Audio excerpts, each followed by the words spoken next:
Queridas audiolectoras y estimados audiolectores, hoy nos encontramos con un cuento que me permito leer en voz alta con total libertad, ya que, a diferencia de varias otras obras de Stefan Zweig que he tenido que quitar del canal por derechos de autor, esta sí está libre y disponible para ser compartida sin restricciones.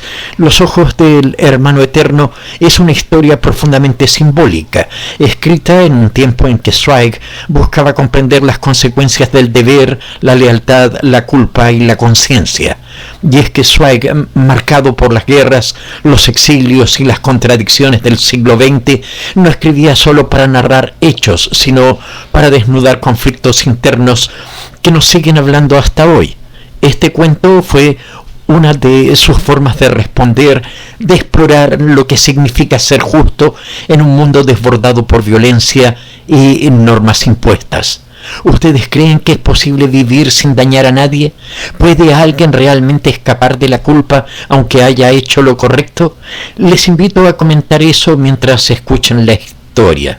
Comencemos entonces. Los ojos del hermano eterno, de Stefan Zweig. La omisión de los hechos no nos libera de la acción, ni por un solo momento nos quedamos libres de obrar. Bhagavad Gita, canto 3. ¿Qué es la acción? ¿Qué es la no acción? Estas interrogantes son las que turban con frecuencia a los sabios. Hay que poner toda la atención para obrar. Hay que poner toda la atención para no obrar. Hay que estar atentos, porque en lo más profundo de la no acción puede estar también la esencia del acto. Bhagavad Gita, capítulo 4. Capítulo 1. Muchos años antes de que el sublime Buda viviese sobre la tierra, difundiendo la sabiduría entre sus discípulos, vivía en la comarca de Birwar, regida por el rey Rajouta, un noble llamado Virata, pero conocido por todos con el sobrenombre de el Rayo de la Espada. Era el más atrevido de todos los guerreros y un cazador cuyas flechas no fallaban nunca. Su lanza no había permanecido jamás ociosa y cuando sus brazos levantaban la espada, se oía zumbar la hoja como un trueno en la tempestad. Virata tenía la frente despejada, sus ojos serenos miraban con tranquila firmeza a los hombres, sus poderosos puños no se cerraban jamás con injusta violencia y nunca su voz vibró estremecida por la ira. Servía como un fiel vasallo a su rey y sus esclavos le servían con temeroso respeto, considerándole como al hombre más justo de todos los hombres que habitaban entre las 5 corrientes del río. Aconteció que un día cayó sobre el rey a quien servía Virata una gran desgracia.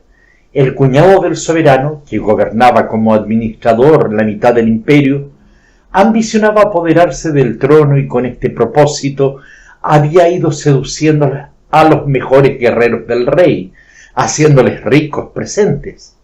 Su elocuencia había conseguido atraerse a los sacerdotes encargados de la custodia de las sagradas garzas reales, símbolo del poderío del monarca, enseña milenaria de la raza de los Birwagir. Una vez en poder de las sagradas garzas y de los grandes elefantes, reunió a los guerreros, a todos los descontentos de las montañas, y formando con ellos un gran ejército, se dispuso a marchar contra la capital. Enterado el rey Rajouta de los traidores propósitos del hermano de su mujer, llamó a sus hombres a la guerra. Desde la aurora hasta la puesta del sol resonaban por todas partes los grandes címbalos de cobre y los blancos cuernos de marfil. Por las noches ardían las hogueras en las altas torres de la ciudad, arrojando sobre las humildes chozas de los pescadores del río una lluvia de ardientes chispas que resplandecían con una triste luz amarilla bajo la claridad serena de las estrellas, como signos de desgracia. A la llamada del rey acudieron muy pocos. La noticia del robo de las simbólicas garzas había causado un gran desconcierto en el corazón de los caudillos y los principales jefes y los conductores de los elefantes habían huido casi todos al campo enemigo. El rey miraba en vano en torno suyo en busca de amigos. Había sido siempre un monarca implacable, severo en sus sentencias, rapaz en la recaudación de los impuestos y cruel en la exigencia del servicio personal. No quedaba ya en su palacio ninguno de los famosos guerreros, ni de los valientes capitanes. En torno suyo pululaba tan solo una desaconsejada tropa de esclavos y siervos. En esta miserable situación el rey se acordó de Virata. A las primeras llamadas del cuerno guerrero, ordenó a sus siervos que tomasen la silla de mano de ébano y, acompañado de un fiel mensajero, fuese en busca de Virata para llevársele a su palacio. Cuando Virata vio aparecer el cortejo real, se inclinó hasta el suelo, pero el rey se dirigió hacia él no como un monarca, sino humildemente como un suplicante, y le rogó que condujese a su ejército contra el enemigo. Virata se inclinó de nuevo profundamente y le dijo: «Obedeceré tu mandato, señor. No volveré a mi casa hasta que la hoguera de la insurrección quede apagada bajo los pies de este tu esclavo». Virata reunió entonces a sus hijos, a sus parientes y esclavos, y poniéndose al frente de sus hombres leales, salió en busca de los rebeldes. Durante todo el día caminaron a través de las espesuras del bosque, en dirección al río, en cuya opuesta orilla el numeroso ejército enemigo había establecido su campamento. Al comprobar que eran en tan gran número, los rebeldes se sentían seguros de la victoria y se hallaban ocupados en derribar grandes árboles con objeto de construir un puente sobre el río y poder pasar a la mañana siguiente a la otra ribera para inundar la tierra como una gran marea y regarla con sangre. Virata, famoso y astuto cazador de tigres, conocía un vado más arriba del lugar donde los rebeldes querían construir el puente, y durante la noche hizo que sus hombres, uno a uno, fuesen pasando el río. Cuando los tuvo a todos reunidos, cayeron invisibles sobre el enemigo, que dormía tranquilamente. Una vez dentro del campamento, los hombres de Virata comenzaron a agitar encendidos hachones, con lo cual los elefantes y los búfalos huyeron espantados. Las tiendas de campaña comenzaron a arder y los durmientes despertaron poseídos de pánico. Virata entró el primero, como una tempestad en la tienda del enemigo del rey, y antes de que el durmiente tuviese tiempo de alzarse sobresaltado, le había ya hundido por 2 veces la hoja de la espada en el pecho. El enemigo en masa saltó entonces en torno suyo. En la profunda oscuridad, Virata no dio descanso a su espada, hería a un hombre en la frente, a otro en el pecho todavía desnudo, a los que estaban tras él y a los que le arremetían de frente. De pronto se hizo el silencio en torno suyo. Se hallaba como una sombra entre las sombras, firme en la entrada de la tienda, en cuyo interior se hallaba el signo del dios, la simbólica blanca garza que quería rescatar. Luego ya no aparecieron más enemigos. Todos yacían en torno suyo muertos o mudos de espanto. Lejos oía Virata los gritos de júbilo de los vencedores, de sus fieles guerreros y siervos. Después comenzó la persecución y se alejaron todos rápidamente. Entonces Virata cayó de rodillas, silenciosamente delante de la tienda, con la ensangrentada espada en la mano, e inmóvil esperó que sus camaradas regresasen de su ardiente cacería. Pronto llegó la madrugada. Detrás del bosque se despertaba el día. Las palmeras se enimbaron con el oro de la aurora, reflejándose en la corriente mansa del río como ardientes antorchas. Al este había nacido el sol teñido de sangre. Virata se puso entonces de pie, abandonó el campo de batalla y con las manos elevadas en alto se acercó a la corriente del río. Allí, con los ojos resplandecientes de chispas de luz, se inclinó en acción de gracias. Después metió las manos en el agua para hacer desaparecer la sangre que las teñía. Sintió su cabeza turbada por la rápida visión de la corriente del río. Se apartó entonces del agua y, envolviéndose en su ropaje, con el rostro iluminado, se dirigió de nuevo a la tienda de campaña con objeto de hacerse cargo de lo que durante la noche había sucedido. Los muertos yacían innumerables en torno de la tienda, rígidos, con los ojos desorbitados, con los miembros rotos. El enemigo del rey tenía la frente destrozada y a su alrededor aparecían abiertos los desleales pechos de los que habían sido capitanes en la tierra de Birwagger. Virata cerró los ojos y se apartó para contemplar a los demás que habían caído en el campo de batalla. La mayoría yacían, medio cubiertos con sus esteras, y sus rostros le eran desconocidos. Eran esclavos de la región del sur, de rizados cabellos y negro rostro. Cuando Virata se aproximó al último cadáver, sintió que su mirada se oscurecía. Sabía que era una de sus víctimas, uno de los que había herido con su espada. Acercó su rostro al del muerto y reconoció a su hermano mayor, Belangur, príncipe de las montañas, que había acudido en su ayuda. Virata se agachó y puso su cabeza en el pecho del hermano. El corazón había dejado de latir, los ojos estaban abiertos y las negras pupilas le miraban y parecían clavársele en el corazón. Entonces Virata sintió que su espíritu se empequeñecía, se aniquilaba completamente y, como un agonizante, se sentó entre los muertos. Las negras pupilas de aquel hermano que había nacido de su madre antes que él continuaban mirándole fijamente y parecían acusarle. De pronto sonaron gritos en torno suyo. Después de la persecución, como salvajes pájaros, acudían sus siervos, llenos de alegría, en busca del botín. Su contento fue inmenso cuando encontraron al enemigo del rey tendido en la tienda y salvada la garza sagrada. Comenzaron todos a saltar frenéticamente en torno a la tienda y acudieron luego a besar a Virata, sin preocuparse de los muertos que le rodeaban y aclamándole con entusiasmo como al rayo de la espada. Luego fueron llegando más y más y todos juntos comenzaron a recoger el botín, cargando tanto los carros que sus ruedas se hundían profundamente en el barro y las barcas del río casi zozobraban a su peso. Un mensajero se lanzó al río, nadando presurosamente para ir a dar la buena noticia al rey. Los demás no se apartaron del botín y continuaron celebrando la victoria. Virata, silencioso, como hundido en un profundo sueño, continuaba sentado en el mismo sitio. Solo una vez levantó el rostro cuando sus vasallos quisieron despojar a los muertos de sus vestiduras.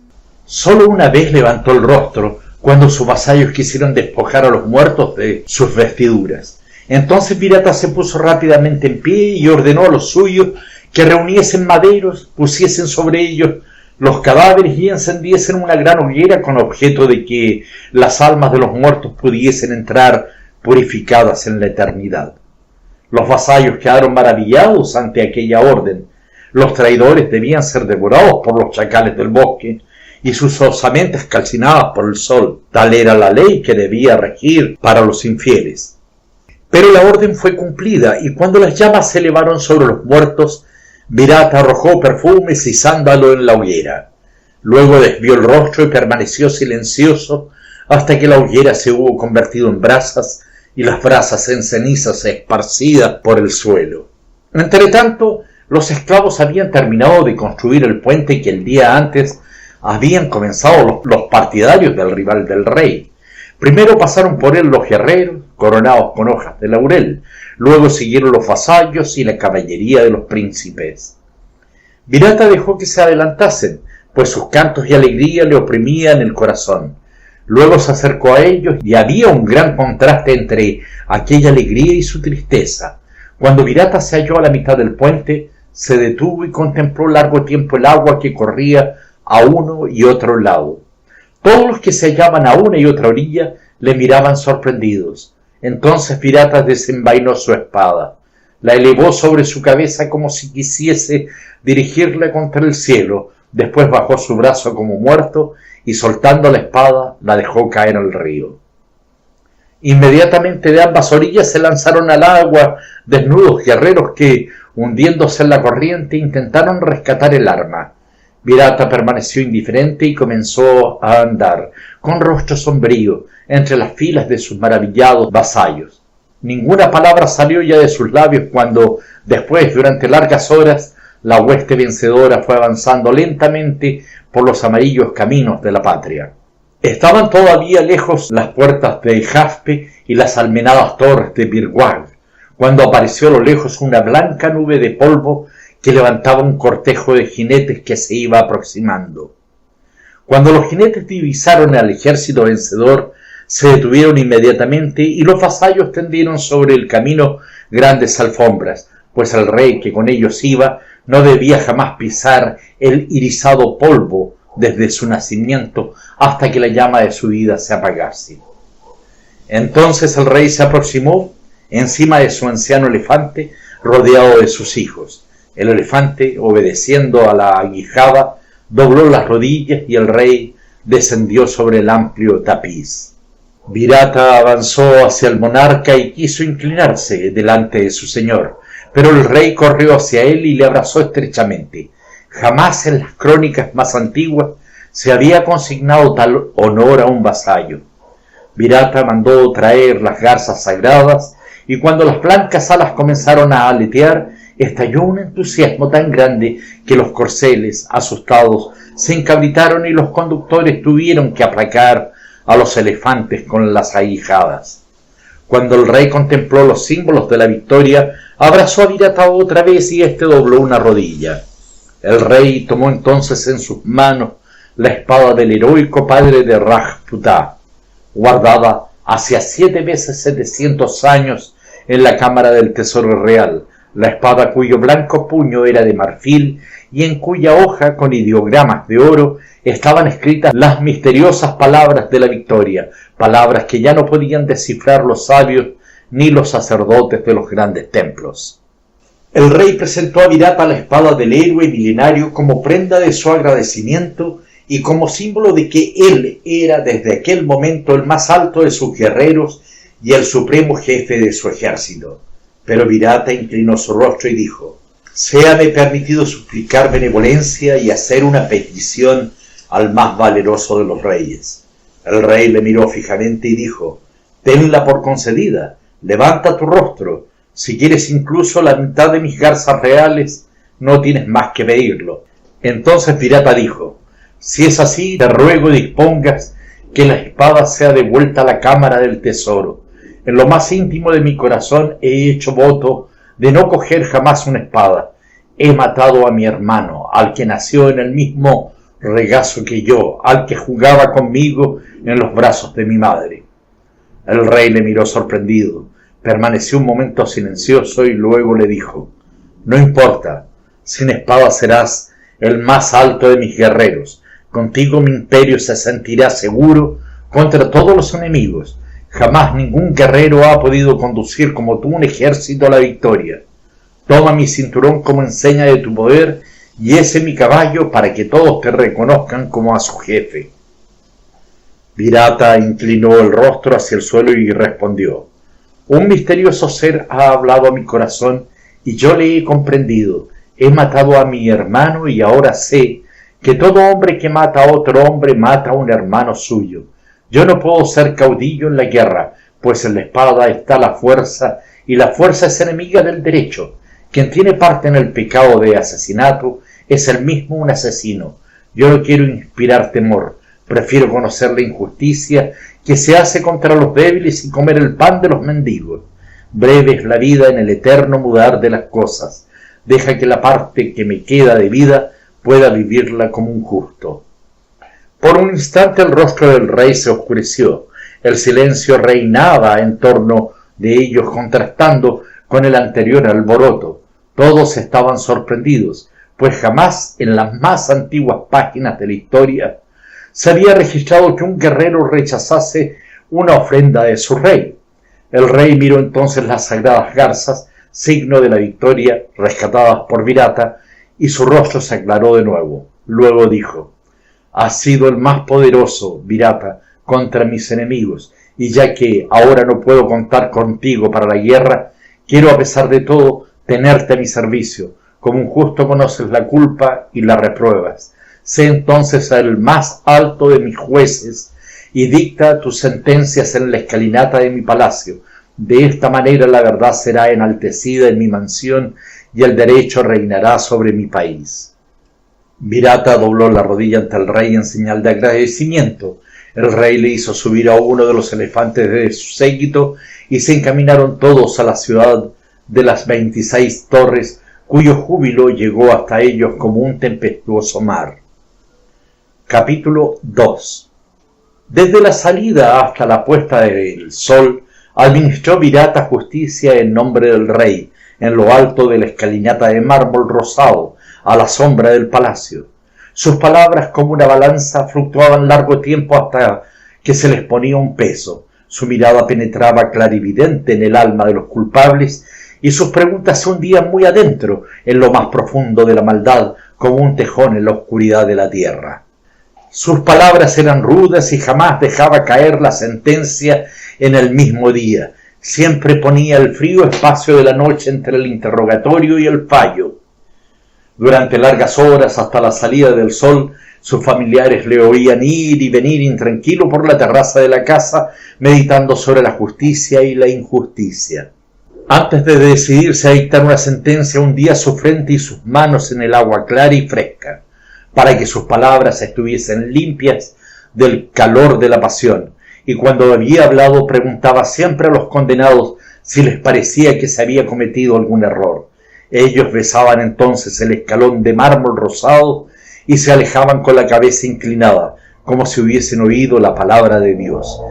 Y es que Virata jamás habló como un mensajero de la muerte, no impuso jamás esta pena ni aun a los más culpables, recordaba su involuntario crimen y aborrecía la sangre.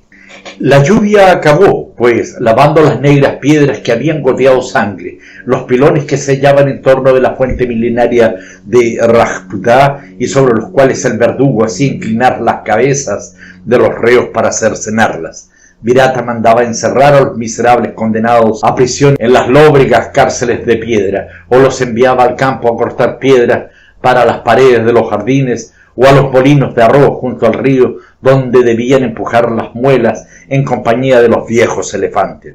De este modo honraba la vida y los hombres le honraban a él, pues jamás se veía injusticia en sus sentencias, negligencia en sus preguntas, ni ira en sus palabras. Desde muy lejos del país acudían los campesinos en carros tirados por búfalos con objeto de que él allanase sus diferencias. Los sacerdotes temían sus discursos y el rey sus consejos. Su fama crecía como el joven bambú en el agua, recto y grácil en una noche.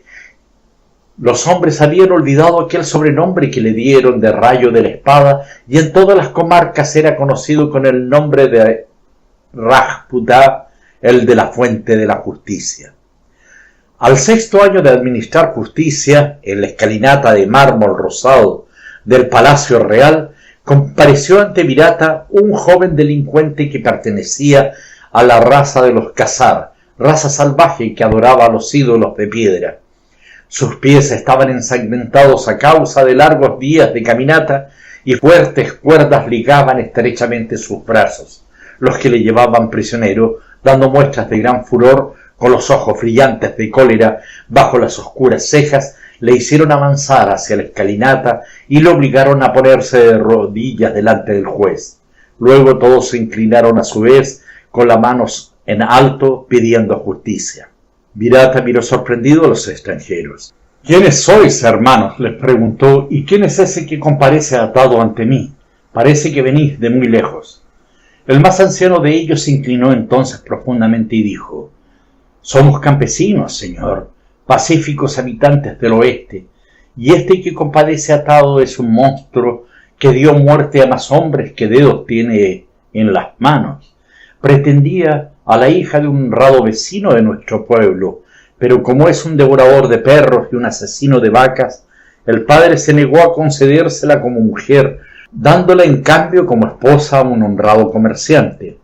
Entonces este monstruo, lleno de ira, se metió como un lobo en nuestro rebaño y por la noche asesinó al padre y a sus 3 hijos, y no satisfecha su ira con esto, siempre que uno de los pastores de su víctima salía por la noche para conducir el ganado a los pastos de la montaña, le asesinaba también.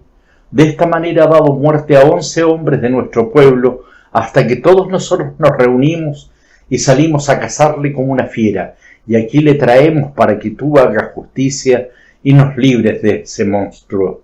Virata clavó la mirada en el hombre que permanecía inmóvil, arrodillado a sus pies, con los miembros fuertemente atados con cuerdas. —¿Es verdad lo que esos me dicen? —le preguntó. —¿Quién eres? —preguntó a la vez el acusado. —¿Eres el rey? —Soy Virata, su siervo, y el siervo de la ley. Para expiar mis culpas cuido de las culpas y me esfuerzo en distinguir lo verdadero de lo falso. El acusado permaneció un espacio silencioso. Luego le miró con angustiosa mirada y le dijo: —¿Cómo puedes tú saber, por lo que te dicen, lo que es verdad y lo que es falso? ¿Cómo puedes ser sabio si tu sabiduría se fía tan solo en las palabras de los hombres? De tus palabras puedo yo sacar mi respuesta, por tus palabras puedo yo conocer la verdad. El acusado le lanzó una mirada despreciativa. Yo no tengo nada que ver con esos. ¿Y tú? ¿Cómo puedes pretender saber lo que he hecho si yo mismo no sé lo que mis manos hacen cuando se apodera de mi alma la ira? Yo he hecho justicia al hombre que ha vendido una mujer por dinero. He hecho justicia a sus hijos y a sus siervos. Ellos reclaman contra mí. Yo les desprecio y desprecio también sus palabras. Al oír esto, la ira se apoderó de todos los que le acompañaban y comenzaron a gritar reclamando justicia contra aquel que incluso injuriaba al juez. Uno de ellos, lleno de furia, levantó el bastón para atestarle un golpe, pero Virata dominó con un gesto su furia y con voz tranquila volvió a interrogar a todos. Cuando recibió una contestación de los demandantes, se dirigía al prisionero y le interrogaba a su vez sobre aquella declaración. Entonces el acusado apretaba los dientes, sonreía con malvada sonrisa y repetía: ¿Cómo intentas saber la verdad valiéndote de las palabras de los demás? El sol del mediodía brillaba ya sobre sus cabezas cuando Virata dio por terminado el interrogatorio. Se puso en pie y, según su costumbre, manifestó que no dictaría la sentencia hasta el día siguiente. Al oír esto, los demandantes elevaron las manos sobre sus cabezas. Señor, dijeron, hemos viajado durante 7 días en busca de tu dictado y necesitamos otros 7 días para regresar a nuestro país. No podemos esperar hasta mañana. Nuestro ganado estará ya sediento, sin nadie que les conduzca a los abrevaderos, y los campos exigen nuestra labor. Señor, esperamos ahora tu sentencia. Entonces Virata se volvió a sentar en el escalón y permaneció meditando largo rato. Su rostro reflejaba un gran cansancio, su espalda se inclinaba como abrumada por un enorme peso. Jamás le había acontecido el tener que dictar una sentencia en el mismo día sin haber meditado antes profundamente sus palabras. Durante largo rato permaneció inmóvil, en silencio. Las sombras de la noche iban ya llegando lentamente. Al fin se puso en pie y se dirigió a la fuente para refrescar en ella su rostro y sus manos, para que de esta manera su palabra estuviese limpia del calor de la pasión. Luego dijo: que mis palabras estén inspiradas por el único deseo de la justicia. Sobre este hombre pesa la pena de muerte, puesto que ha arrancado violentamente la vida a 11 hombres. Durante 1 año madura la vida de un hombre encerrada en el regazo de la madre. Así éste estará encerrado 1 año en la oscuridad de la tierra por cada hombre que él ha matado. Y como ha derramado 11 veces la sangre de los hombres, 11 veces al año será azotado hasta que la sangre salte de su piel, para que de esta manera pague la cuenta de su maldad. Pero no quiero que se le quite la vida, pues la vida es de los dioses y el hombre no puede disponer de lo que es de los dioses. Si mi sentencia es justa, esta justicia será mi mayor recompensa. Después de estas palabras, Virata se sentó pesadamente en el escalón y los demandantes besaron el peldaño rosado en señal de respeto. El condenado clavó entonces su negra mirada en el juez. Virata le dijo: te pedí con dulzura que me ayudases contra tus acusadores, pero tus labios han permanecido cerrados. Si hay un error en mi sentencia, reclama ahora ante el eterno Dios, no ante mí, reclama ante tu silencio. Yo quería ser benigno contigo. El condenado exclamó entonces: yo no quiero tu dulzura ni creo en ella. ¿Qué clase de benignidad es la tuya que me arranca de un golpe la vida? Yo no te he condenado a muerte.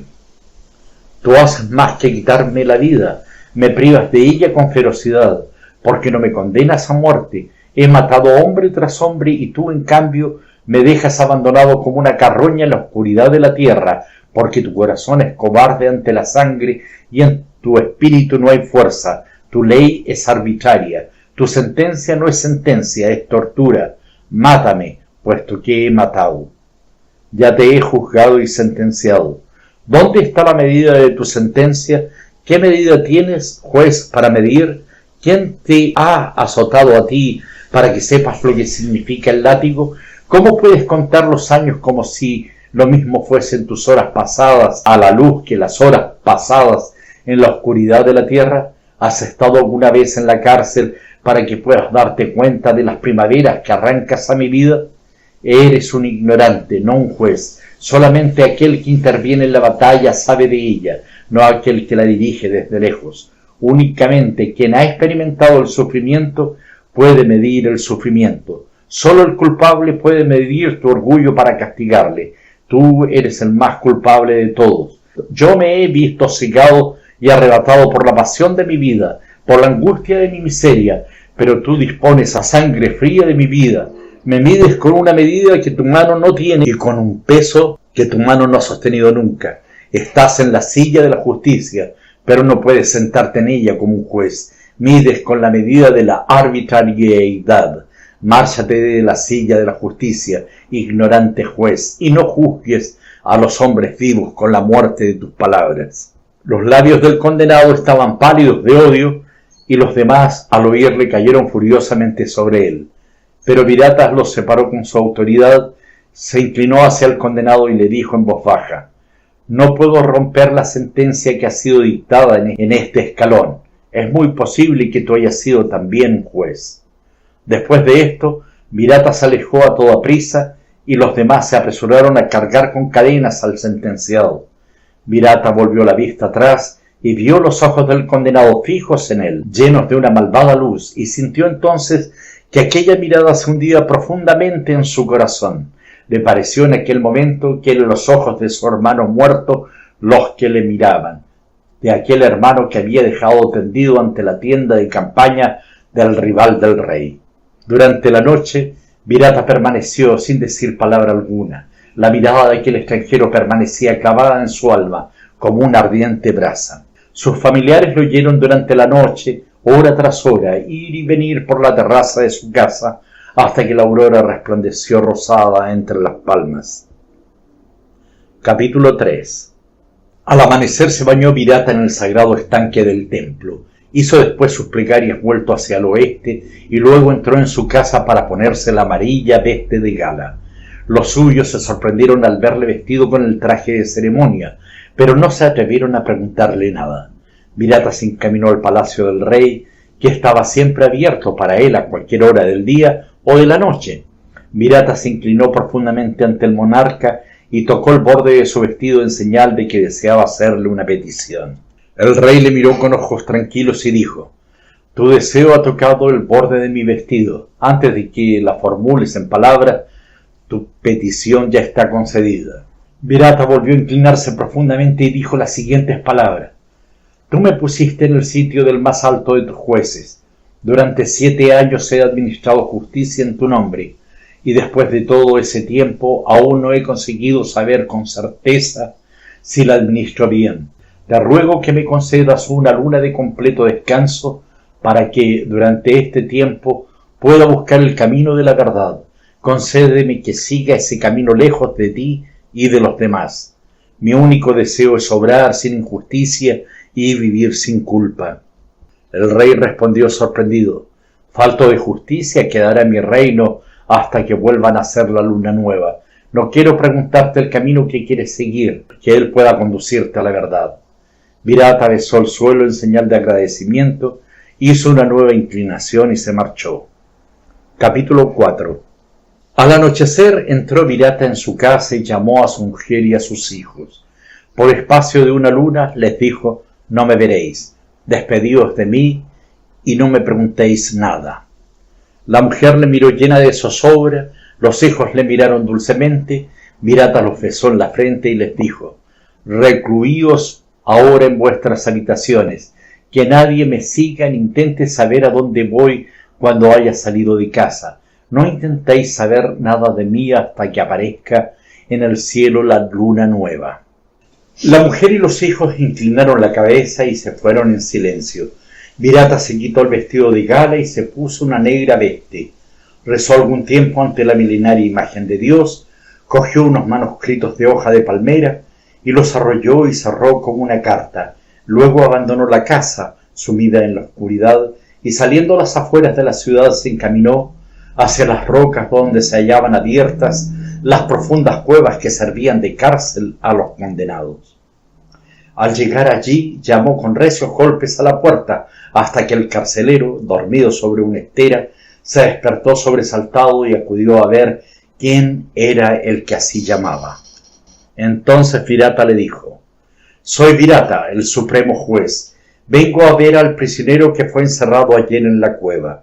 Está encerrado en lo más profundo, señor, manifestó el carcelero en lo más hondo de la oscuridad de la cueva. He de conducirte hasta allí, señor. Conozco el camino, dame la llave y vuélvete a descansar. Por la mañana encontrarás la llave junto a la puerta.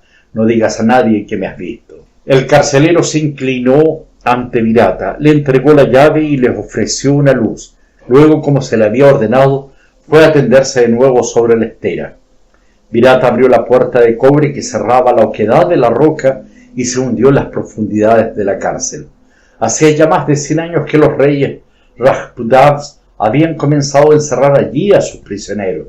Los condenados debían trabajar hendiendo día por día nuevos agujeros en la entrada de la tierra, abrir nuevas guaridas en el frío y duro granito para que sirviesen de cubil a los nuevos condenados que iban llegando a la cárcel.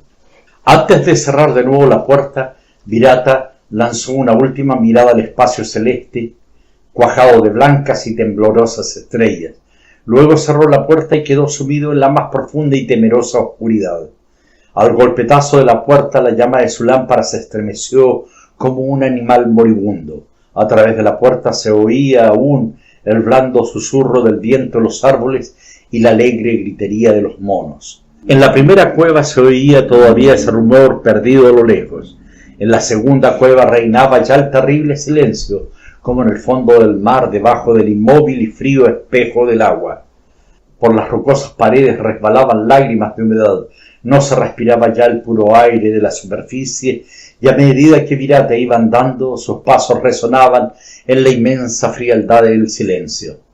En el quinto agujero, el más profundo bajo la tierra, muy por debajo de la superficie donde las embriagantes palmeras elevaban su gracia hacia el cielo, se hallaba la celda del condenado. Virata entró en aquel antro y elevó la lámpara sobre su cabeza.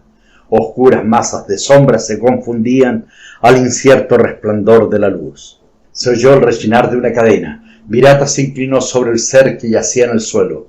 ¿Me reconoces?, le preguntó. Te conozco. Tú eres aquel que, sentado entre los grandes señores, decidiste mi suerte. Yo no soy ningún señor, solo soy un servidor del rey de la justicia. He venido para servir a esta. El prisionero elevó sus sombríos ojos y los clavó en el rostro del juez. ¿Qué quieres de mí? Virata permaneció largo tiempo silencioso. Luego dijo: yo te hice daño con mis palabras, pero tú también me hiciste daño con las tuyas. Yo no sé si mi sentencia ha sido justa, pero sí sé que en tus palabras estaba la verdad. No se puede medir con una medida que uno no conoce. Yo he sido un ignorante y quiero convertirme en un sabio. He condenado a muchos cientos de hombres a esta pavorosa cárcel y no sé nada de la cárcel. Quiero orientarme y aprender a ser justo. Quiero que al morirme no haya culpa en mi alma. El condenado le miraba sorprendido y de cuando en cuando sus cadenas sonaban suavemente. Quiero saber lo que es la pena que tú sufres. Quiero que mi cuerpo conozca la mordedura del látigo, lo que son las horas de prisión para el alma de un prisionero. Por espacio de una luna quiero permanecer en tu lugar. Quiero saber y pagar con esa experiencia mi culpa. Después podré dictar mis sentencias con pleno conocimiento de su peso y de su crueldad. Entre tanto permanecerás libre. Te daré la llave que te conducirá a la luz. Serás libre durante el espacio de una luna. Prométeme que luego volverás a buscarme a esta oscuridad donde se habrá hecho la luz en mi sabiduría. El prisionero se puso vivamente en pie. Las cadenas pendían a lo largo de su cuerpo. Júrame, continuó diciendo Virata, por la despiadada diosa de la venganza que volverás. Si lo juras te daré la llave y mis propios vestidos. Dejarás la llave cerca de la yásija del carcelero y podrás marcharte libremente. Tu juramento te ligará al dios milenario y cuando la luna esté a punto de terminar su círculo, irás a ver al rey y le entregarás este manuscrito para que él quede informado de lo ocurrido y disponga según sea de justicia. ¿Juras ante el dios multiforme cumplir lo que te ordeno? Lo juro, respondió el prisionero, con voz que el temor hacía temblorosa. Virata le quitó las cadenas y puso su propio vestido sobre los hombros. Aquí está mi vestido, dame el tuyo.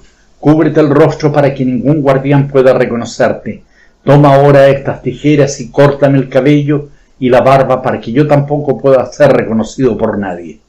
El prisionero tomó las tijeras y temblando las metió entre los cabellos del juez. Su mirada era suplicante, pero comenzó a cortar como se le había ordenado.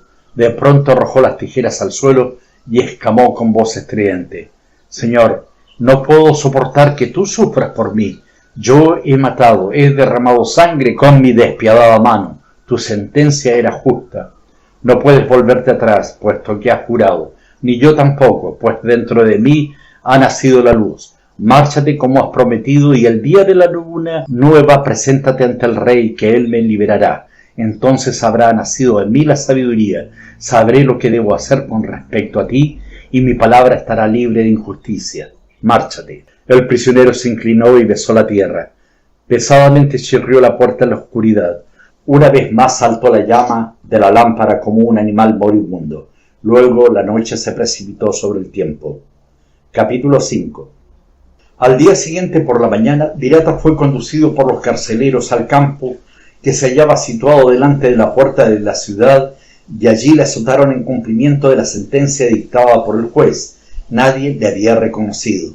Cuando el látigo mordió por primera vez su espalda desnuda, Virata lanzó un grito, luego apretó fuertemente los dientes, pero cuando hubo recibido 27 golpes, sintió que se le nublaba la vista y perdió el sentido. Entonces se le llevaron otra vez al calabozo, como si fuese un animal muerto. Al volver en sí, Virata se encontró de nuevo encerrado en la oscuridad. Las heridas abiertas en su espalda le quemaban como fuego. Sintió, sin embargo, en su frente una dulce frescura y respiró un suave perfume de hierbas silvestres. Una mano se había posado sobre sus cabellos y aquella caricia parecía que aliviaba sus sufrimientos. Lentamente abrió los ojos y miró en torno. La mujer del carcelero estaba junto a él y humedecía su frente. Virata la contempló sorprendido y vio que la estrella de la compasión brillaba en los ojos de la mujer. A través de las torturas de su cuerpo, Virata comprendió entonces el sentido del sufrimiento y el inmenso poderío del bien. Dulcemente floreció en sus labios una sonrisa y ya no se dio cuenta de sus padecimientos. Al día siguiente Virata pudo levantarse de su yásija y tocar con sus manos las paredes del calabozo. Sentía como si un mundo nuevo hubiese nacido en él, y cuando al tercer día se cicatrizaron sus heridas, sintió que la fuerza volvía a su espíritu y a su cuerpo. Entonces permanecía largas horas sentado, lleno de tranquilidad. Por las negras paredes resbalaban las gotas de agua lentamente a lo largo del tiempo, rompiendo de cuando en cuando el profundo silencio al caer sobre el suelo, como marcando pequeñas partículas de aquel tiempo infinito que estaba compuesto de miles y miles de días, que resbalaba día y noche, impasible, desde los más remotos tiempos de la humanidad antigua. Dentro de él reinaba también el silencio, una profunda oscuridad reinaba en su sangre, pero la sangre circulaba emanando recuerdos, corriendo como una fuente mansa, alimentando el tranquilo estanque del pasado, sin oleajes, lleno de una infinita claridad, donde se reflejaban límpidas imágenes a cuya contemplación su corazón permanecía suspenso. Jamás había sentido su espíritu tan clarividente como en aquella contemplación del espectáculo de las lejanías hundidas en el pasado. En aquella oscuridad, la mirada de Virata era de clarividente. Los recuerdos se alzaban ante él y precisaban sus formas. El suave placer de la contemplación limpia de deseo se cernía sobre el resplandor de los recuerdos que se transfiguraban en mil formas, que se entremezclaban como los dispersos guijarros de la prisión bajo las manos acariciadoras del prisionero. Entonces Virata evocaba la milenaria imagen del dios de la fuerza y se sentía liberado de la servidumbre de la voluntad, muerto entre los vivos y vivo en la muerte. Toda la angustia del pasado había desaparecido y se sumergía en el suave deseo de la liberación de su cuerpo. Le parecía que a cada momento se hundía más profundamente en la oscuridad, como una negra raíz, como una piedra tan solo, reposando fríamente impasible en la ignorancia del ser. Durante 18 noches permaneció Virata sumido en su contemplación, libre de las espinas de la vida. La bienaventuranza resplandecía en torno suyo, comprendía que había cumplido su expiación, su culpa y su fatalidad eran sólo como un sueño en el despertar de la sabiduría eterna. A la 19ª noche se sintió de pronto conmovido por un repentino pensamiento. Le pareció como si una ardiente aguja le traspasase el cerebro. El espanto sacudió entonces su cuerpo y sus dedos comenzaron a temblar en sus manos como las hojas en una rama. El hombre al que había condenado podía ser infiel a su juramento, olvidarle, y él entonces tendría que permanecer allí miles y miles de días hasta que su carne se desprendiese de sus huesos y cayese al suelo y la lengua se le secase en el eterno silencio. La voluntad, el ansia de vivir, saltó entonces dentro de él como una pantera. Se desencadenó en su espíritu una tempestad de angustia, de confusión y de esperanza. Ya no podía pensar en el milenario Dios de las mil formas, sino únicamente en sí mismo. Sus ojos se sentían hambrientos de luz, sus piernas chocaban contra las duras piedras. Quería andar, ir lejos, saltar y correr. Con todo el ansia desesperada de su sentido, pensaba en su mujer, en sus hijos, en las riquezas del mundo y su sangre hervía. Desde este día sus recuerdos se ensombrecieron, se alzaron como enemigos contra él, fueron como una tempestad que le envolvía, y él los buscaba, deseaba que los recuerdos le arrebatasen como una hoja muerta hacia las resplandecientes horas pasadas en la libertad, que el tiempo corriese y le acercase a la ansiada hora de la liberación. Pero en torno suyo reinaba tan solo el silencio, y en el gran naufragio era como un nadador que luchaba y luchaba horas enteras. Las gotas de agua que resbalaban por las paredes le parecía que iban cayendo en un tiempo eterno, sin fin. Desesperado, se alzaba de su yacja y saltaba de un lado a otro, en la cueva llena de silencio. Alocadamente giraba como una peonza entre las paredes. Insultaba las piedras, maldecía a los dioses y al rey. Con sus ensangrentadas uñas arañaba las rocas y daba golpes con el cráneo contra la puerta hasta que caía sin sentido al suelo. Luego volvía en sí, despertaba y como una rata rabiosa corría por todos los ángulos de su celda. Desde este día hasta la luna nueva se consumió Virata en su encierro. Rechazaba la comida miserable que le llevaba el carcelero. No pensaba en nada. Sus labios iban contando mecánicamente las gotas de agua que caían en el tiempo sin fin, intentando distinguir un día de otro, hasta que de pronto la cabeza se inclinaba sobre su pecho bajo el pesado martillazo del sueño. A los 23 días Virata oyó ruido más allá de la puerta de su calabozo. Luego volvió a reinar el silencio. Después se oyeron pasos. La puerta se abrió. Una luz resplandeciente cegó sus ojos. Delante de aquel ser enterrado en la oscuridad se hallaba el rey. El rey abrazó amorosamente a Virata y le dijo: «Me he enterado de tu acción, que es la más grande de todas las que se rememoran en los escritos de los antepasados. Como una estrella resplandece muy alta sobre la mezquindad de nuestra existencia. Sal afuera para que el fuego de Dios te ilumine y los ojos puros del pueblo puedan contemplar a un hombre justo». Virata apartó sus manos de los ojos, pues la luz le había herido como un aguijón, dejándole tan solo ver la púrpura de su sangre. Se puso en pie como un beodo y los siervos tuvieron que sostenerle. Luego, una vez más sereno, dijo el rey. Tú, rey, me has dado el nombre de justo, pero yo sé que todo aquel que habla de justicia, que quiere hacer justicia, obra injustamente y se llena de culpa. En estas profundidades hay multitud de hombres que sufren con injusticia a causa de mi palabra. Sé ahora lo que les he hecho sufrir y sé que no podré pagar sus sufrimientos. Te ruego que los mandes poner en libertad antes de que yo salga. El rey ordenó que se liberase a los prisioneros. Luego dijo a Virata: te sentabas en la escalinata de mi palacio para administrar justicia como el más alto juez. Ahora eres un sabio, un caballero leccionado en la caballería de los sufrimientos. Ahora, por lo tanto, debes sentarte a mi lado para que yo pueda oír tus palabras y yo mismo llegue a ser sabio con tus conocimientos sobre justicia. Virata abrazó las rodillas del rey en deseo de hacerle una petición. Déjame libre de mis cargas.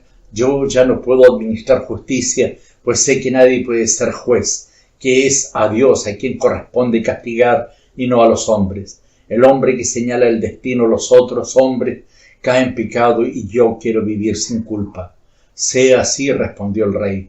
No serás juez, sino consejero mío. Me aconsejarás en la guerra y en la paz, sobre la justicia de los impuestos y gabelas, y así no me equivocaré en mis resoluciones. Otra vez Virata abrazó las rodillas del rey. No me des poder, pues el poder excita a la acción, y cualquier acción puede ser justa o no serlo respecto a su fin. Si te aconsejase la guerra, sembraría entonces la muerte. Solamente puede ser justo aquel que no tiene parte en ninguna obra y vive solo. Jamás he estado más cerca de la sabiduría que ahora que he vivido aislado, sin la palabra de los hombres. Déjame vivir pacíficamente en mi casa, sin más obligación que la del sacrificio a los dioses. De este modo estaré limpio de culpa. El rey le dijo entonces contrariado: ¿cómo es posible contradecir a un sabio? No está permitido torcer la voluntad de un justo. Vive pues según tu voluntad. Será una honra para el imperio el que dentro de sus límites viva un ser liberado de toda culpa. Una vez fuera de la cárcel, Virata se despidió del rey. Sentía su espíritu liberado, regresaba a su hogar tranquilo, sin preocupaciones de una pesada obligación. Detrás de sí oyó Virata un rumor de pasos de pies desnudos. Se volvió y pudo ver al condenado cuyo suplicio había sufrido él. Aquel hombre iba a besar que dejaban en el polvo las sandalias de Virata. Luego desapareció. Entonces floreció una sonrisa en los labios de Virata, una sonrisa que no había vuelto a nacer en sus labios desde aquel día en que los aterrados ojos del hermano muerto se habían clavado en él. Virata entró lleno de alegría en su casa. Capítulo 6. En su casa vivió Virata días llenos de luz. Al despertarse elevaba una plegaria de agradecimiento por ver la claridad del cielo en vez de las tinieblas, por contemplar los colores y sentir el perfume de la tierra y la clara música de la mañana.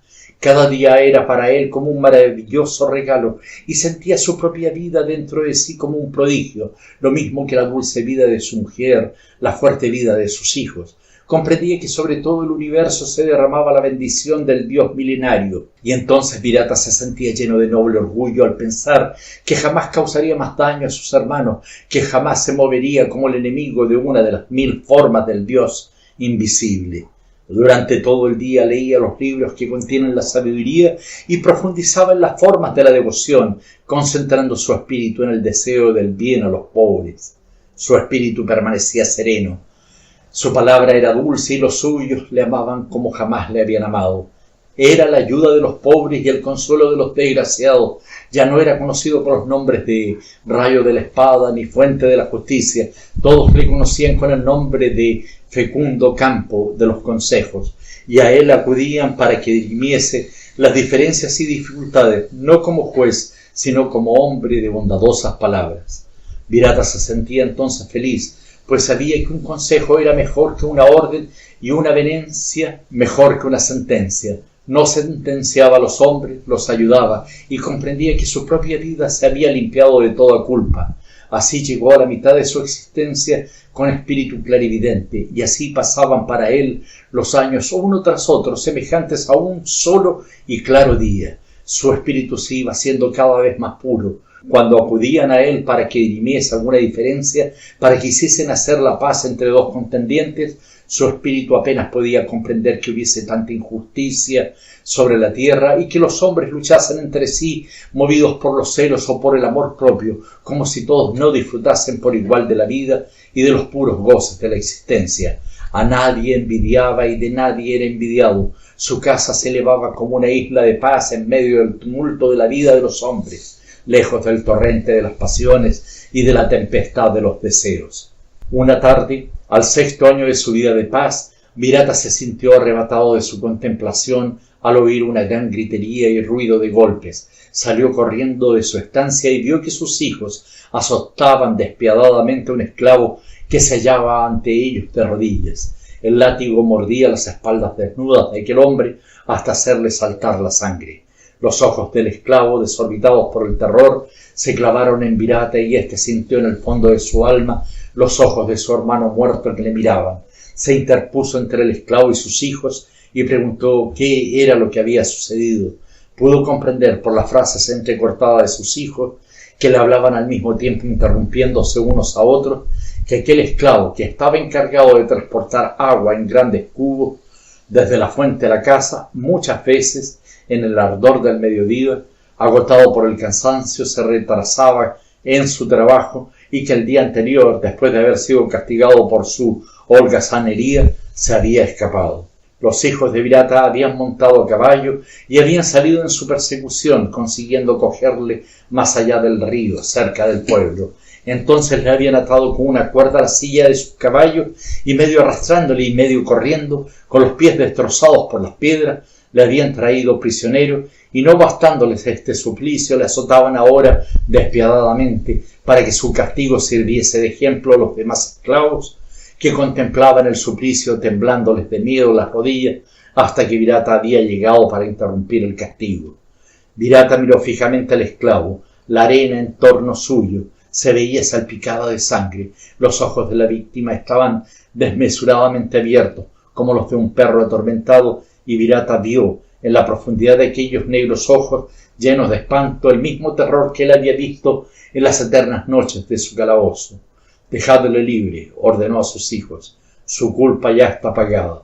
El esclavo besó el polvo junto a los pies de Virata y por primera vez mostraron los hijos descontentos ante una orden de su padre. Virata volvió a su celda. Sin saber bien lo que hacía, se lavó la cara y las manos y de pronto se dio cuenta, asustado, de que había obrado como antaño, de que por primera vez había vuelto a proceder como juez y había dictado una sentencia sobre un destino humano, y por primera vez desde hacía 6 años volvió a pasar toda una noche sin sueño. Permanecía insomne, echado en la oscuridad, viendo los asustados ojos del esclavo que le contemplaban. Tal vez eran los ojos del hermano muerto, y se le aparecía luego el furor de sus hijos. Entonces se preguntaba si éstos habían cometido una injusticia con aquel esclavo. La sangre había teñido el suelo de su casa, el látigo había flagelado a un ser vivo, y aquel castigo le causaba más sufrimiento, le quemaba mucho más que cuando las colas del látigo le habían mordido como culebras en sus propias espaldas. A ningún hombre libre podía aplicársele esta pena, pues se hallaba bajo la protección especial de las leyes del rey. Era aquella una pena para los esclavos, pero esa ley del monarca era también una ley del dios milenario. Era justo que unos hombres viviesen completamente libres y otros pendientes de una voluntad ajena. Virata se levantó de su lecho y encendió la luz y se puso a investigar en los libros de la sabiduría para encontrar la razón. En ninguna parte pudo hallar su mirada el signo de la diferencia entre un hombre y otro hombre. Solo halló el orden de las castas y de los estamentos, pero nada había en el sentido del dios milenario que precisase las diferencias de amor entre los hombres. Sediento, procuró beber en la fuente de la sabiduría, pero nada contestaba a su pregunta. Entonces arrojó los libros y apagó la luz. Una vez las paredes de su estancia desaparecieron en la oscuridad, comprendió Virata el misterio. No era su habitación lo que sus ojos veían, era su propia cárcel, aquella cárcel terrible que él había conocido, y comprendió que la libertad es el más esencial de los derechos del hombre, y nadie puede negarla, no solo por toda una vida, ni siquiera por un año. Ahora se daba cuenta de que había encerrado a sus esclavos en el estrecho círculo de su propia voluntad. Los había encadenado de manera que ninguno de sus pasos pudiese ser jamás libre. La claridad se había hecho en él. Ante aquel pensamiento su pecho respiraba liberado y dentro de su profunda oscuridad se había hecho la luz. Hasta aquel momento no había comprendido que la culpa estaba en él, que había sometido a los hombres a su voluntad, que los llamaba esclavos contra todo derecho, que los hombres solamente debían obediencia al eterno Dios de las mil formas. Entonces se inclinó para elevar una plegaria. Te doy las gracias, Dios de las mil formas, que un mensajero me envíes en cada una de ellas para que me liberen de la culpa, para que esté más cerca del camino de tu voluntad. Haz que pueda comprenderte los ojos suplicantes del hermano eterno, que a todas partes me acompañan y que sufra con sus sentimientos. Así mi vida estará libre de toda culpa. El rostro de Virata estaba de nuevo lleno de luz. Con puros ojos salió afuera para contemplar la noche y recibir el saludo de las estrellas, y el suave viento de la primavera le acarició en el jardín a la orilla del río. Cuando el sol se elevó en el horizonte, se bañó en el sagrado río y luego se dirigió a su casa, donde los suyos se hallaban reunidos para la plegaria matinal. Capítulo 7. Saludó a toda su familia con dulce sonrisa, ordenó que las mujeres se retirasen a sus habitaciones y luego habló de esta manera a sus hijos. Vosotros sabéis que desde hace años solamente hay una preocupación en mi alma, ser un hombre justo y vivir sin culpa sobre la tierra. Pero ayer aconteció que la sangre regó el suelo de mi casa, sangre de un ser vivo, de un hombre, y yo quiero liberarme de esa sangre y hacer expiación alejado de la sombra de mi casa. El esclavo que sufrió la pena tan dura debe ser puesto en libertad y desde este mismo momento ir a donde más le plazca, para que de este modo no pueda pedir justicia ante el supremo juez contra vosotros y contra mí. Los hijos permanecieron silenciosos y Virata comprendió que sus palabras habían sido recibidas con hostilidad. ¿No respondéis a mis palabras? No quiero hacer nada contra vosotros sin antes haberos escuchado. Tú quieres dar la libertad a un culpable como premio de su culpa, respondió el hijo mayor. Tenemos muchos siervos en la casa y uno menos no tiene importancia, pero todo lo que realizan lo hacen porque están atados con cadenas. Si dejas a ese libre, ¿cómo podrás conseguir que los demás te obedezcan? Si ellos no quieren obedecerme, debo entonces ponerlos en libertad.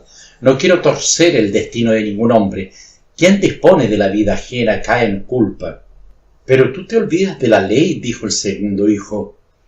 Esos esclavos son de nuestra propiedad como la tierra, los árboles de esa tierra y los frutos de esos árboles.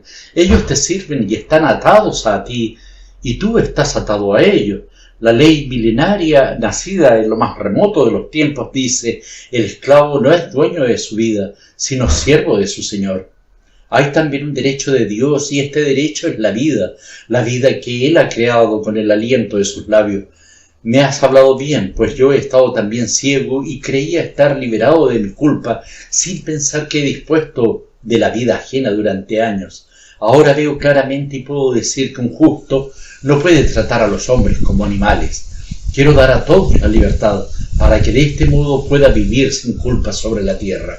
El furor ensombreció la frente de sus hijos, y el mayor de ellos respondió: ¿quién regará las sementeras? ¿Quién cultivará el arroz? ¿Quién conducirá los búfalos al campo? ¿Debemos nosotros convertirnos en esclavos y obedecer a tu voluntad? Tus mismas manos en tu larga vida no se han acostumbrado al trabajo y no podrías ahora acostumbrarte a él. El sudor ajeno es el que empleas tú cuando, para poder dormir, te haces abanicar por el ciervo, y tú quieres liberarlos a ellos para que nosotros tengamos que sufrir, nosotros que somos tu propia sangre. ¿Debemos nosotros uncirnos al arado tirado por búfalos y tirar de la cuerda en su lugar para que ellos no sufran? También los búfalos han nacido del aliento del Dios de las mil formas. No quieras, Padre, cambiarlo estatuido por Él.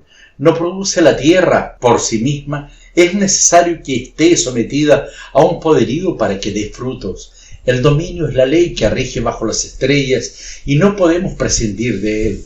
Yo, sin embargo, quiero prescindir del dominio, pues el poder es una infracción del derecho y yo quiero vivir sobre la tierra sin cometer injusticias. El poder abarca todas las cosas, sean hombres o animales, o la paciente tierra. Sobre lo que tú eres Señor debes ejercer el dominio. Quien posee está atado al destino de los hombres. Yo, sin embargo, quiero liberarme de todo para no caer en culpa. Por lo tanto, os ordeno que pongáis en libertad a los esclavos y que vosotros mismos atendáis a nuestras necesidades. Los hijos le miraron con ira y apenas pudieron contener sus improperios. Luego dijo el mayor: ¿Tú has dicho que no quieres torcer el destino de ningún hombre? ¿No quieres mandar sobre tus esclavos para no caer en culpa? Y sin embargo nos mandas a nosotros y quieres cambiar nuestra vida. ¿Dónde está el derecho de Dios y de los hombres? Virata permaneció largo tiempo silencioso. Cuando elevó sus ojos vio que la llama de la codicia ardía en la mirada de sus hijos. Entonces les dijo lentamente: me habéis mostrado lo que es justo. No quiero ejercer mi poder sobre vosotros. Tomad mis bienes y repartíoslos según vuestra voluntad. No quiero tener parte alguna en los bienes ni en la culpa.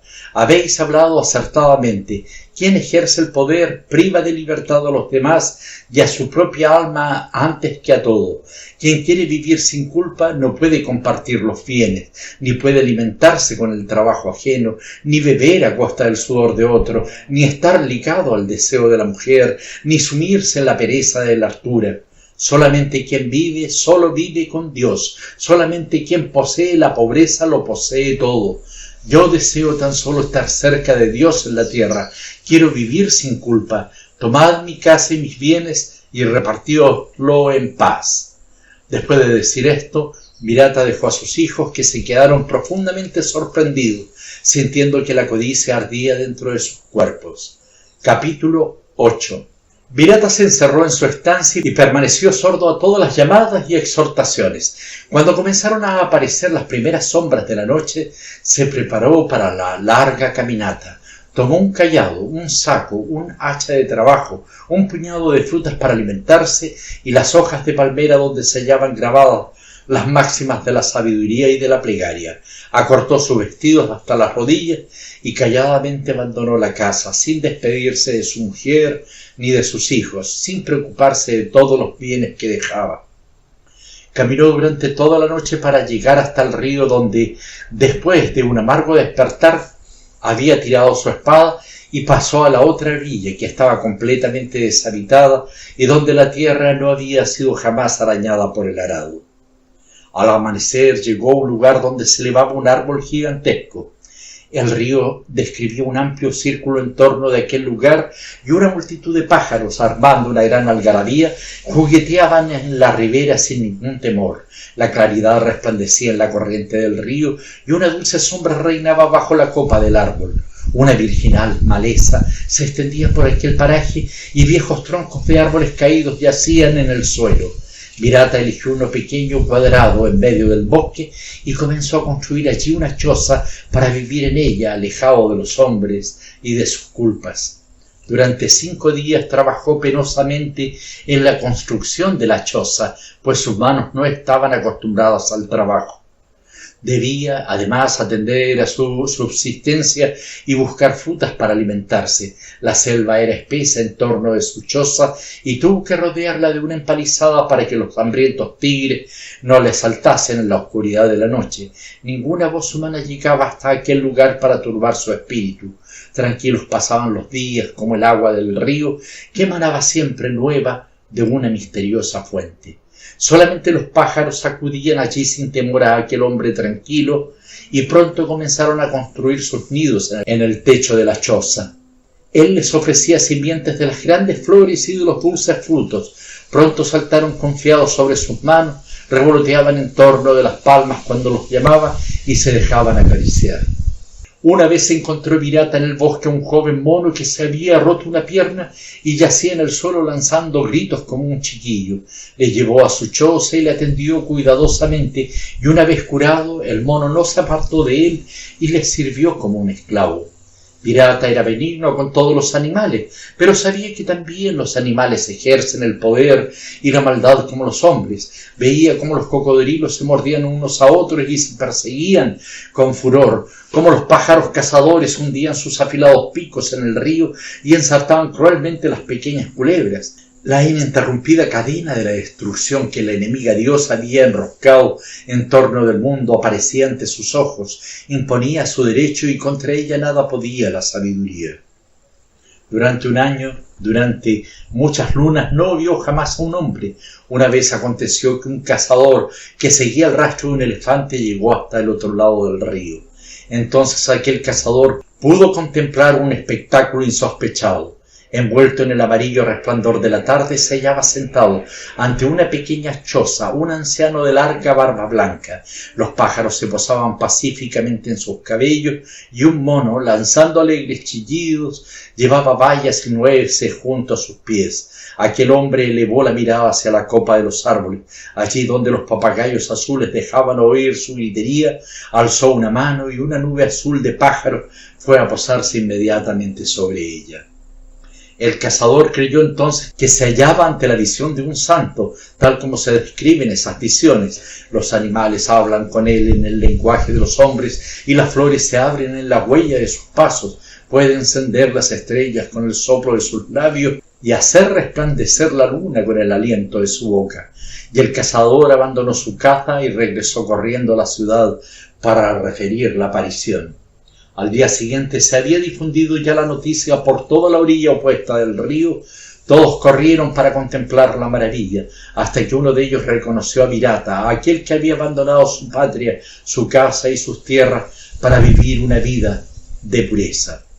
Pronto llegó la noticia hasta el rey, que no había olvidado a aquel súbdito leal. Mandó inmediatamente que fuese armada una barca con sus mejores remeros. La barca remontó rápidamente la corriente del río hasta el lugar donde se hallaba la choza de Virata, y acercándose entonces a la orilla, los remeros tendieron sobre el suelo una amplia alfombra bajo los pies del rey hasta donde se hallaba el anciano. Hacía 1 año y 6 lunas que Virata no había oído la voz de los hombres. Quedó espantado y sorprendido a la vista de su visitante, olvidando la reverencia de los vasallos. «Bienvenido seas, rey mío». El rey le dijo entonces: «Hace años que te permití que siguieses tu camino según tu voluntad. Ahora he venido para contemplar cómo vive un justo y aprender con su ejemplo». Virata hizo una profunda inclinación y respondió: «Mi único deseo es vivir apartado de los hombres y permanecer limpio de toda culpa. Solamente la soledad puede aleccionarnos. No sé si es sabiduría lo que hago, solo sé que siento una gran felicidad. No tengo nada que aconsejar ni nada que aprender. La sabiduría del solitario es muy distinta de la sabiduría del mundo. El estado de contemplación es muy distinto del estado de acción. Pero solamente el contemplar cómo vive un justo es una lección», respondió el rey. «Con solo contemplar tu mirada me siento lleno de bienestar y de paz. No quiero turbar más tu tranquilidad». Virata se inclinó profundamente otra vez y el rey le dijo entonces: «¿Puedo satisfacer alguno de tus deseos en mi imperio? ¿Quieres que lleve alguna palabra a los tuyos?» «Ya no hay nada mío, mi rey, sobre esta tierra. He olvidado ya que en otro tiempo tenía una casa entre las otras casas y unos hijos entre los otros hijos. El que no tiene patria tiene el mundo. El que lo ha abandonado todo tiene el más grande de los bienes. El que vive sin culpa tiene la paz. No tengo ningún deseo, solamente quiero permanecer sin culpa sobre la tierra. Entonces acuérdate de mí en tus plegarias. Doy gracias a Dios y también a ti y a todos los de esta tierra, pues ellos son una parte de Dios y de su espíritu». Virata hizo una reverencia. La barca del rey se alejó llevada por la corriente y durante muchas lunas el solitario no volvió a oír la voz de los hombres. Capítulo 9. Una vez más la fama de Virata extendió sus alas y voló como un halcón blanco sobre la tierra hasta los más alejados pueblos y las más apartadas chozas de los pescadores. Llegó la fama de aquel que había abandonado su casa y sus bienes para vivir la verdadera vida de devoción, y los hombres dieron a aquel ser temeroso de Dios los 4 nombres de la virtud. Le llamaron Estrella de la Soledad. Los sacerdotes glorificaban sus palabras en el templo y el rey le alababa ante sus servidores. Cuando algún caballero quería dictar alguna sentencia, comenzaba diciendo: puede ser mi palabra como la de Virata, que vive en Dios y conoce toda sabiduría. Y aconteció más de una vez, al correr de los años, que algún hombre que había llevado una vida de injusticias y comprendía de pronto lo torcido de su existencia, abandonaba la casa y la patria y, repartiendo todos sus bienes, se marchaba al bosque para vivir allí apartado del mundo en una miserable choza. El ejemplo es lo que liga más sobre la tierra, lo que ata más a los hombres. Cada uno de esos hombres que querían llevar una vida de justos despertaba en otros el deseo de imitarle. Estos convertidos querían llenar su vida, que había estado vacía, purificar sus manos, que estaban teñidas en sangre, limpiar de culpa sus almas. Por eso se iban al apartamiento para vivir en una choza, con el cuerpo desnudo por la pobreza, sumidos en la devoción. Si se encontraban entre ellos al ir a buscar frutos para alimentarse, no se decían palabra alguna, no entablaban entre ellos ninguna amistad, pero sus ojos sonreían alegremente y sus espíritus eran mensajeros de paz. El pueblo conocía aquel bosque con el nombre de el bosque de los cenobitas, y ningún cazador perseguía hasta allí su casa para no turbar la tranquilidad y manchar con sangre aquel lugar santo. Una mañana en que Virata se dirigía al bosque, vio que uno de aquellos anacoretas se hallaba inmóvil, tendido sobre la tierra. Se acercó a él y, al moverle para prestarle auxilio, vio que estaba muerto. Virata cerró los ojos al cadáver y rezó una plegaria, intentando luego arrastrar aquel cuerpo hasta la espesura del bosque, con objeto de darle sepultura bajo un montón de piedras, para que así el alma de aquel hermano pudiese entrar tranquila en el mundo de la transmigración. Pero la carga era demasiado pesada para sus brazos, debilitados a causa de la parca alimentación. Entonces Virata vadeó el río y fue a buscar ayuda al pueblo más cercano. Cuando los habitantes del pueblo vieron llegar a aquel solitario y reconocieron en él a la estrella de la soledad, acudieron todos para rendirle tributo de respeto y atender a lo que deseaba. Al paso de Virata, las mujeres se inclinaban ante él y los niños le miraban inmóviles, llenos de sorpresa. Algunos hombres salieron apresuradamente de sus casas para besar la veste del visitante y recibir su bendición. Virata avanzó sonriendo entre aquella ola de gente y comprendía que un amor limpio y profundo había nacido en él hacia los hombres desde que no estaba ligado a ellos. Cuando pasaba por delante de la última casa del pueblo, rodeado de la multitud que le expresaba su devoción, vio clavados en él los ojos de una mujer que le miraban llenos de odio. Virata se estremeció de espanto, pues había olvidado ya, a través de los años, los ojos llenos de terror de su hermano muerto. Virata volvió el rostro, pues en la soledad su espíritu se había desacostumbrado a toda mirada enemiga. Luego pensó que era muy posible que sus propios ojos hubiesen sufrido un error, pero la mirada estaba allí, profundamente negra, llena de rencor, clavada en él. Una vez dominada su inquietud, Virata se encaminó hacia la casa, en cuyo umbral aquella mujer le miraba como enemigo, y él se sintió entonces dominado por aquellos ojos que parecían los ojos de un tigre agazapado inmóvil en la espesura. Y Virata se preguntó entonces: ¿cómo es posible que esta mujer tenga algo que reprocharme, manifieste tanto odio contra mí, si no la he visto nunca? Seguramente debe de estar equivocada. Con paso tranquilo se dirigió a la casa y golpeó la puerta con la mano. En la oscuridad de la entrada sintió la presencia de aquella mujer desconocida. Virata se inclinó humildemente como un mendigo. Entonces la mujer avanzó hacia él con su oscura y turbia mirada de ira. ¿Qué vienes a buscar aquí?, preguntó. Virata miró atentamente al rostro de la mujer y en su corazón renació la tranquilidad, pues entonces estuvo seguro de que no la había visto nunca. Ella era muy joven y él hacía ya muchos años que se había apartado del camino de los hombres. Jamás había podido cruzarse con ella en el sendero de la vida y nada, por lo tanto, había podido hacer contra ella. Quería darte el saludo de paz, mujer, respondió Virata, y preguntarte por qué causa me miras con odio.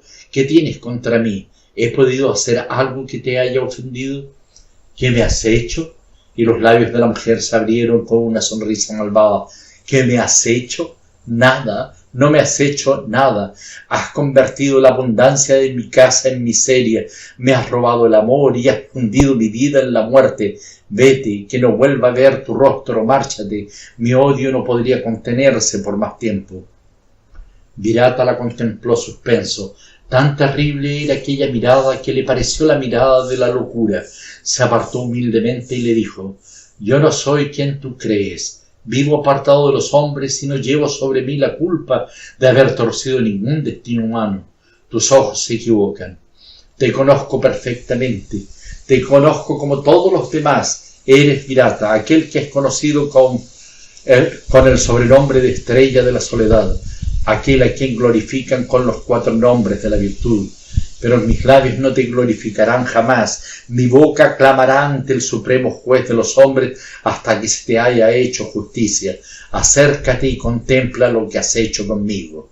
Entonces aquella mujer cogió al sorprendido Virata y la empujó dentro de la casa, y abrió una puerta y le hizo entrar en una habitación pequeña y oscura, y llevándole hasta el rincón le hizo contemplar algo que yacía inmóvil sobre una estera.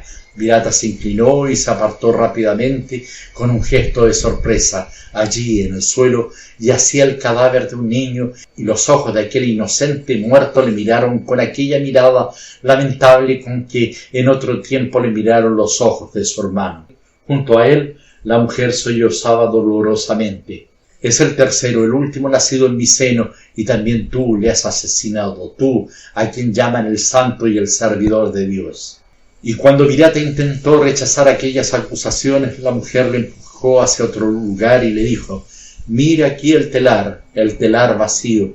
Aquí trabajaba Paratika, mi marido, durante todo el día tejiendo lino blanco, y no había mejor tejedor en la comarca. Desde muy lejos venían a encargarle trabajo, y con el trabajo atendíamos a nuestra subsistencia. Tranquilos eran nuestros días, pues Paratika era un hombre bueno y un trabajador incansable.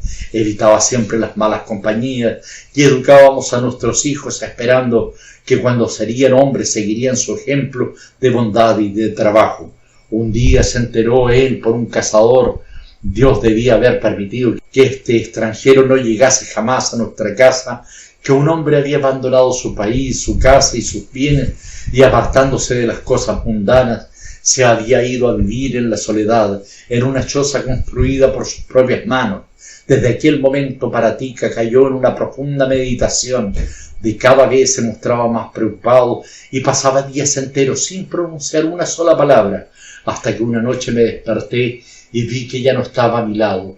Se había ido al bosque que es conocido con el nombre de el bosque de los cenobitas, ese lugar donde tú moras para vivir en la soledad junto a Dios, olvidándonos a nosotros y olvidándose de que vivíamos de su trabajo. La pobreza entró entonces en nuestra casa. Los hijos no tuvieron pan. Primero murió uno, luego otro, y hoy el último yace también muerto por tu culpa, pues tú le has matado. Para que tú estés más cerca de la presencia de Dios, 3 hijos de mis entrañas han sido enterrados en la dura tierra. ¿Cómo puedes tú reparar esto?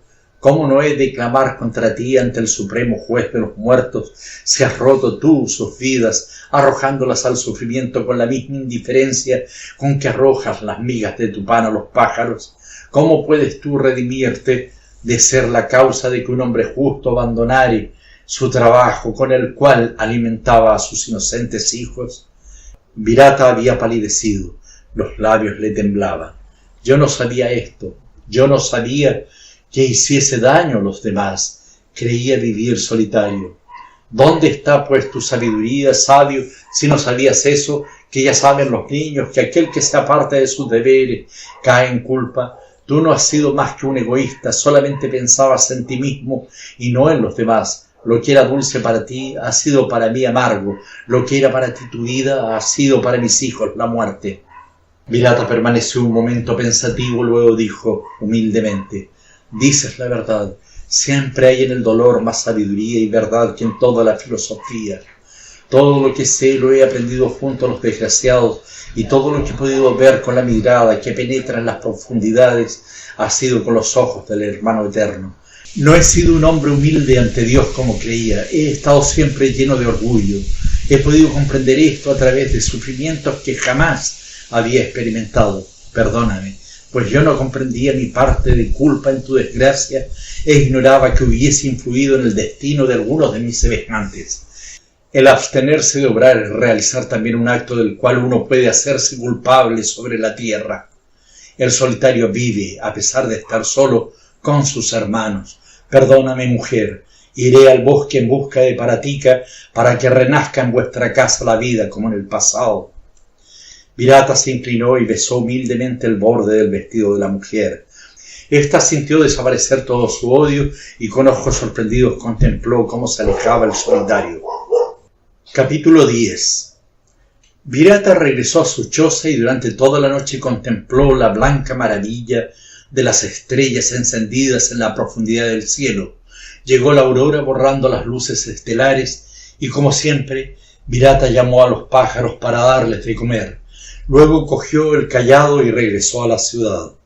Apenas difundida la noticia de que el santo había abandonado su soledad y se hallaba de nuevo entre los hombres, el pueblo se lanzó a las calles para contemplarle. Algunos se sintieron llenos de temor, creyendo que su aparición podría ser presagio de alguna desgracia. A través de la respetuosa ola de la muchedumbre avanzaba Virata con una dulce sonrisa en los labios y humildemente saludaba a los hombres, pero por primera vez en su vida no pudo evitar que su mirada fuese severa. No pronunciaba palabra alguna. De esta manera llegó hasta el palacio del rey. Había pasado ya la hora del consejo y el rey estaba solo.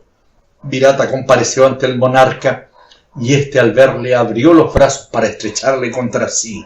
Pero Virata se inclinó hasta tocar con la frente en el suelo y besó el borde de la veste del rey en señal de que quería hacerle una petición. Antes de que tus palabras formulen lo que quieres pedirme, ya lo tienes concedido, dijo el rey. Es una honra para mí el tener poder para servir a un hombre prudente y ayudar a un sabio. No me des estos nombres, respondió Virata, pues mi camino no ha sido nunca recto. Tú me desligaste de la obligación de servirte y viví como un mendigo lejos de tu puerta. Quise liberarme de mis culpas y de la responsabilidad de la acción. Salir de la red de las cosas mundanas, de esa red que ha sido tejida por los dioses. Me es difícil comprender lo que dices, respondió el rey. ¿Cómo puedes haber procedido mal y caer en la culpa viviendo cerca de Dios? He ignorado todo lo malo que haría. He ignorado que nuestros pies están hundidos en la tierra y que nuestros actos deben ceñirse a la eterna ley. También el dejar de actuar es obrar. No podía apartar de mí la mirada de los ojos del hermano eterno, esas miradas eternas que nos hacen buenos o malos contra nuestra voluntad. Por muchas razones soy culpable, pues me acercaba a Dios y me apartaba de servirle en la vida. Era un egoísta, pues me preocupaba tan solo de alimentar mi vida sin servir a la de los demás. Quiero, pues, volver a servirte. No comprendo, Virata, tus palabras. Dime cuáles son tus deseos para que pueda satisfacerlos. Ya no quiero que mi voluntad quede libre. El que se figura estar libre no tiene ninguna libertad. El que huye de la acción no huye de la culpa. Solamente el que sirve a otros tiene libertad. Es libre tan solo el que entrega su voluntad a los demás y pone su fuerza al servicio de una obra sin preguntar nada. Solamente la mitad de lo que hacemos es obra nuestra. El principio y el fin pertenecen a los dioses. Libérame de mi voluntad, pues toda voluntad es confusión y toda obediencia es sabiduría. No te comprendo, me pides que te haga libre y me pides que te ponga a mi servicio. Libres son los que mandan a los demás, pero no aquellos que tienen que obedecer. No te comprendo. Es natural que tu corazón no pueda comprender esto, rey mío. ¿Cómo podrías ser rey si lo comprendieses? Los ojos del monarca se oscurecieron llenos de ira. ¿Cómo puedes decir que el poderoso es tan poca cosa ante Dios como el vasallo?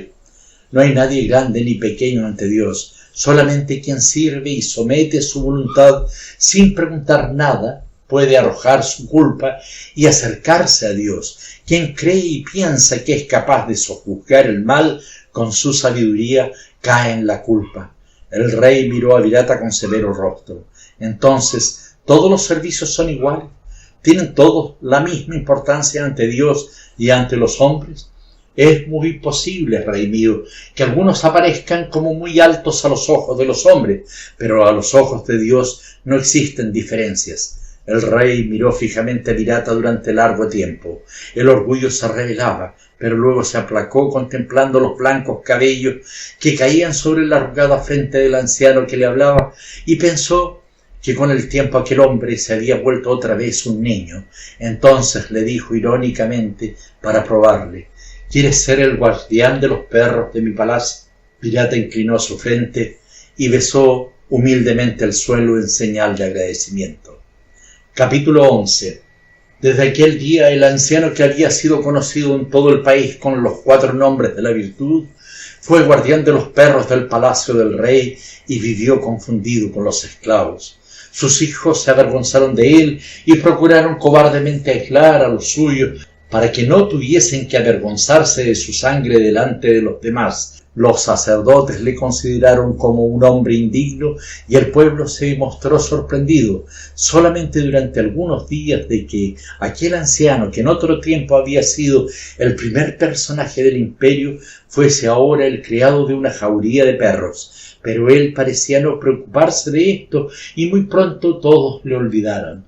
Virata cumplió fielmente su servicio desde la primera claridad de la mañana hasta el último resplandor de la tarde. Cuidaba a los animales, rascaba sus sarna, les llevaba la comida, arreglaba sus yacijas y apaciguaba sus peleas. Pronto los perros le mostraron gran fidelidad y amor, y esto le llenaba de alegría. Su anciana boca, que antes había hablado los hombres, estaba ahora llena de sonrisas, y aquella vida tranquila le colmaba de felicidad. La muerte se llevó al rey y otro rey vino. Este ya no le conocía. Una vez ladró un perro al paso del monarca y entonces este, furioso, golpeó al anciano con su bastón. Los demás hombres se habían olvidado también de la pasada vida de Virata. Vino un día en que la ancianidad de Virata llegó a su término y murió en el establo de los esclavos sin que nadie en el pueblo se acordase que aquel hombre había sido glorificado con los 4 nombres de la virtud. Sus hijos se apresuraron a enterrarle y ningún sacerdote cantó la plegaria de los muertos ante su cadáver. Los perros aullaron durante 2 días y 2 noches. Luego se olvidaron también de Virata, cuyo nombre no está escrito en las crónicas ni consignado en los libros de los sabios. Y hemos llegado al final.